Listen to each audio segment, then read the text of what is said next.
All right, second round for the management meeting or whatever, and the Freeman draw a 10.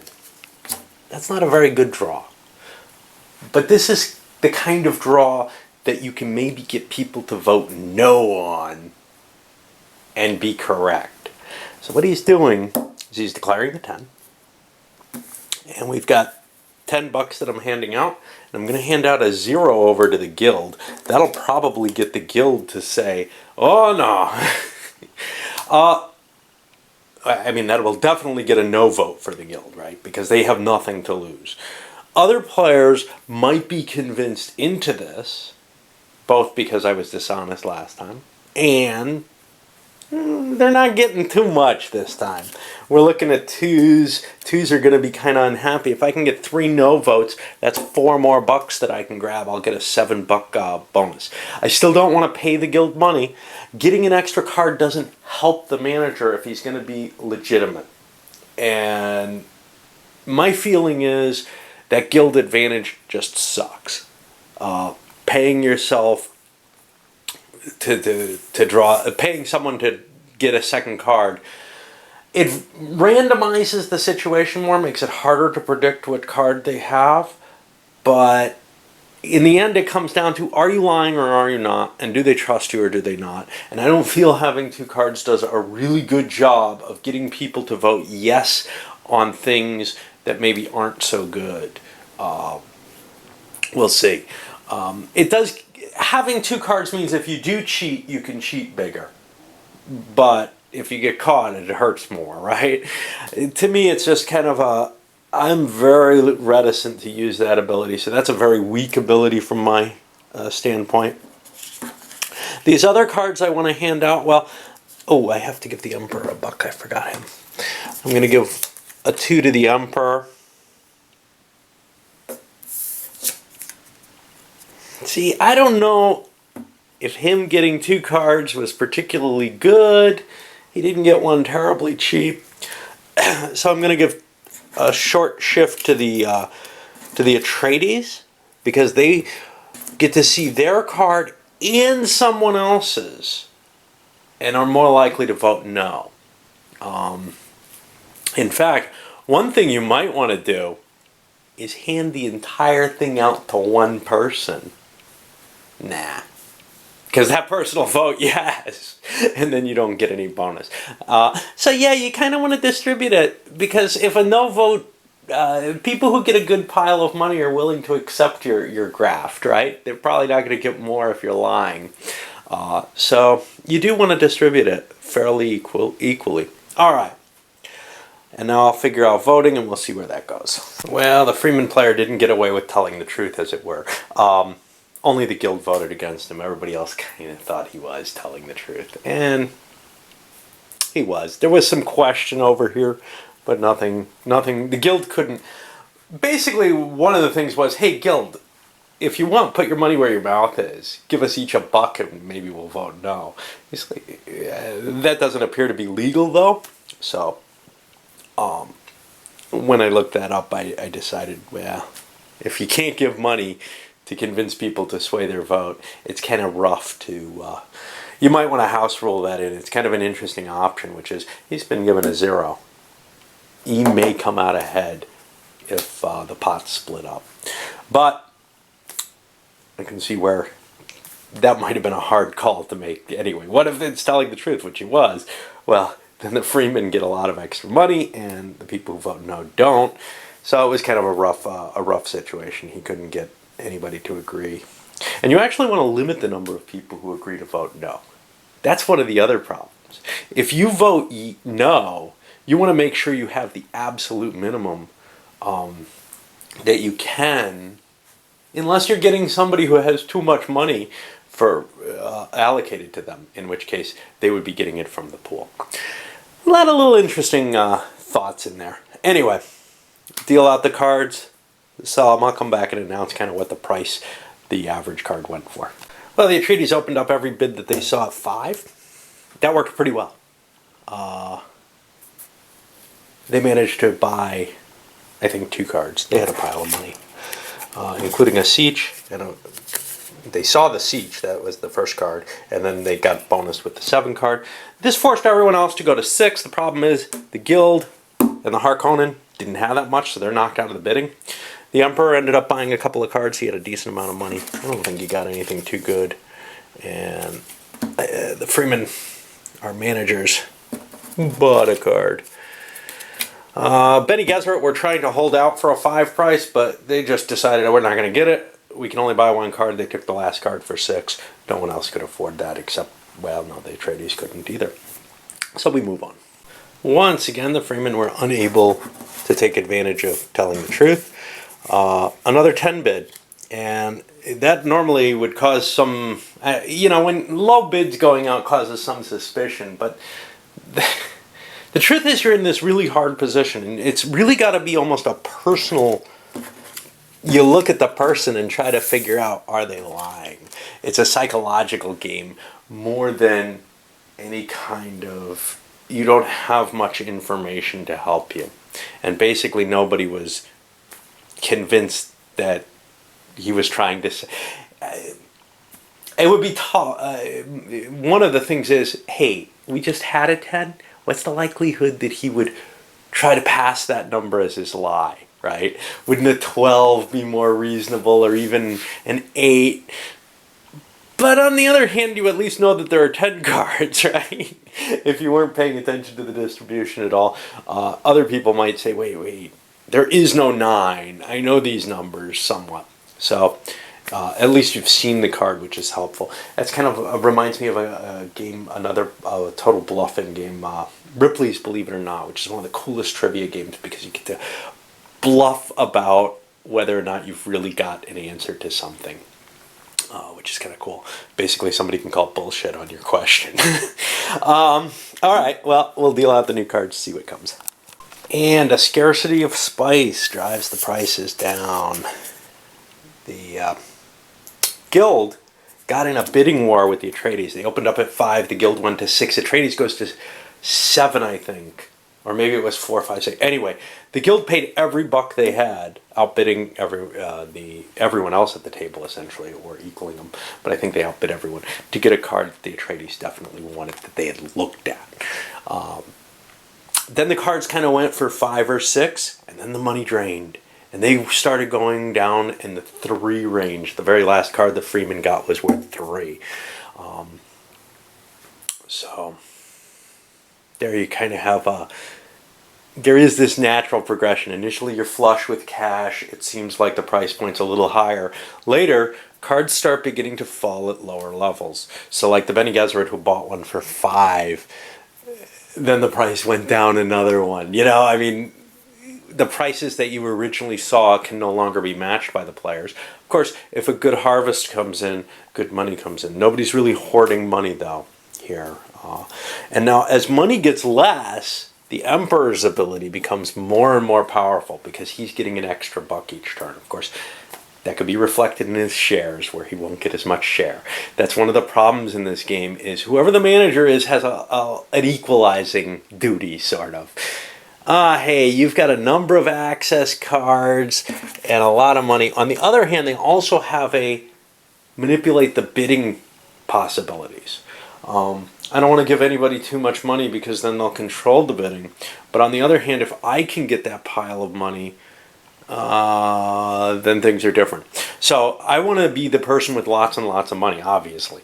But you want to make sure that even if people are doing well on the board, that you're not starving them so much that you're making other people more competitive in the bidding, because you want to make sure you get your access cards. And finally, honesty pays off.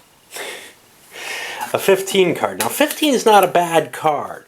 Claiming that is often very safe. But we saw the 25 come up. That's one of the big ones. The 45 is the huge one. There's 30s. For whatever reason, the Guild, the Harkonnen, and the Bene Gesserit said, I just don't believe it this time. I don't believe it. Even though they got decent shares of it, they said no.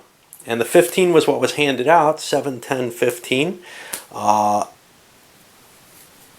But basically, they believed he handed out 15. They just didn't believe what his card was that he got here. And so they're not going to get any money. The Freemen are going to get a pile of money from this. They're going to get 7, 10, plus 3 for the manager's fee, $13. That puts them in a very powerful position this early, which means other people are probably going to try to prevent the Freemen from taking too much advantage from the big windfall that they get. This is the problem with being manager. You can walk away with a hoard of money. Pretty much every card went for only $3 this time. The Emperor grabbed one that he didn't really want.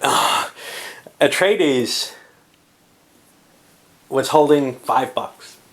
He could bid 2 on each card, and for basically how the balance worked out because of the amount of money the Freeman had, the Atreides was going to get 1 card, his choice at $3, and the Freeman was going to get every other card at $3. If the Atreides wanted to bid more, that's great, but the Freeman was willing to let the Atreides get 1 card. And now, of course, that big money advantage is gone, but the Freemen are sitting on a big bonus. So now, they don't really have to lie. If they get a big card, they will, simply because they'll be handing out so much money to everyone else. But even if they do, even if they tell the truth on a big card, it doesn't hurt them too much. There's only 1 more round left. Let's say the 45 comes out and they split that. Oh, what do we have? What, like $9 each? Something like that? Wow. Still, all that means is the Fremen aren't getting a card. Everyone else is going to split up the deal. They would rather get a card, so they might lie on those cases. I'm pretty sure they would. But they're not going to give up the big bonus. Now, here's the problem. If they do lie on a big card, and lots of, the big money split among, say, 3 people, basically, then they're in worse position, but still not as bad a position as everyone else in a sense, because they've got so many cards in their hand. So everybody's feeling pretty hosed by the Fremens getting voted against there. But a big lie can get you a pile of money too. Alright, on to that final round. And on that final round, the Freemen get one of the luckier cards that they can get. A low card, an 8. 5 is the lowest. There's a couple of 5s in the deck. But, we haven't seen anything like this. Everybody voted against. They got nothing. I mean, he can tell the truth perfectly, but he's handing out 2s and 1s to everyone, and they're just saying, I'll get a card out of this. And everybody else is going to get one. Now, granted, if it's, the 30, it may not be too different. But there's just this total distrust at this point because of his success on sleazing a true card and then coming back with something so low. The distribution said it wasn't unlikely. Really, it comes down to a crapshoot, right? Because it could be a big card that he's lying on, in which case we all actually get a pile of money and basically 1 card each. None of this is going to carry over. This is the last round. You don't get to keep this spice. So it really comes down to, with everybody voting against, is he lying or is he telling the truth? And it's just 50-50, and it almost is invariably going to be that in this kind of case, where he's ahead. You're just making a guess on him, and it's not really helping you either way. It's just, we're trying to hurt him. And how do we do that best? Well, here, he's going to get $11, and that should be enough to get a good number of these cards. Some people have no money. And this time, the Freeman managed to take 4 of the 6 cards. Everybody else who had money had $2. The Atreides managed to grab 1, the Harkonnen the other. That was pretty much guaranteed by the money that was set out because position. The Emperor's $2 couldn't be used. He would never get a bid in. Atreides or Harkonnen could bid 2 before he can. Oh well. Now we come to the distribution, and there's some trading before that. So people who don't have a place to put troops can try to negotiate for one. Well, the Freemen's hold was so high that nobody wants to trade with them. But the Guild and the Emperor had a trade potential. What they had was the Emperor is holding an extra city. He's got 2 Took sieges that he wants to go into. He's safe going into them. There's only 2 of each location card. Carthag's more important, but he doesn't have a lot of troops. So he wanted to trade Carthag away, and the guild has no location and a fair amount of troops. The guild decided that they were not willing to pay 7. The emperor doesn't want 3. They weren't willing to compromise at 5. Essentially, the guild said, look, I'll just hold my stuff. You know, I'll probably have to fight for Carthag anyway. It's probably out. And that is the truth. All right, so everybody assigned their stuff. And we'll flip those over. So the freemen have 13 in Carthage, and good thing he didn't go there. 7 in Siege to Bar, and a ton of spice left over, which is going to put them in a dominating position in this game. And we can guess who the Bene Gesserit is going to guess on. Arakeen for treaties, and Habana Ridge Siege. They were able to get 2. The guild is just going to take spice. The Harkonnen went to Arakeen as well. Now they have 4 in Arakeen. The Atreides have 11. That means the Atreides are only going to get 7 troops here, and Harkonnen are wiped out. Now, if you played this, if you kind of looked at this as the beginning of the book, in a sense, you might almost say, well, no, because the Atreides are coming back in. The Atreides did indeed win Arakeen against the Harkonnen, but the Harkonnen managed to keep some stuff in Carthage. That would be sort of how to get to the setup following the story of the book. The rest of it, it's harder to, you know, there's not as much detail or anything. Siege to Bar here with 5. 2x Siege with 3. So, this Carthage card was worthless to them. They were unable to get it exchanged, and that's a pain in the ass. That's one thing. Money cards, troop cards are always worth it. Location cards, it's tough to get a deal on them. All right, well, I'll figure out what the setup is and put the pieces there, and then we'll see what we end up with. And here's what the starting board looks like, and it's very different, and it's always going to be different. You can't possibly get the starting conditions in the base game out of playing Spice Harvest, which has always kind of disturbed me a little bit there. I've refrained from putting starred Fatican tokens in, and actually I probably shouldn't have even committed in the danger that I would have to, because I don't think that's right to put those in. The elites should not start the game on the board, but it doesn't actually say anything about that in Spice Harvest, but you're not allowed to use them at the beginning of the game in Dune. So what do we have here? Well, we have the Freeman heavy in Carthage, and over then with a few troops in Siege to Bar where they had to fight. We have the Atreides sitting in both Arakeen and Habana Ridge Siege. They had a little fight in Arakeen, I think, if I recall correctly. And then the Emperor alone in Teak Siege. That's all we set up with. It doesn't terribly change the reality of the game to have all this. Here's the biggie though. Look at all this spice. That's like 30-something spice. Now, in addition to that, the Freemen are going to get their 10 starting spice. This is the kind of situation that I saw in the only opposed game I played of the combination of all 3. And you know what? The Bene Gesserit made a prediction that the Freemen would win on turn 2. I'm debating whether it should be turn 1 or turn 2 right now. But the Bene Gesserit prediction is definitely going to favor the Freemen. They have a chance of winning this all alone. Obviously, if they make any kind of alliance, they're going to win. We'll see. All right.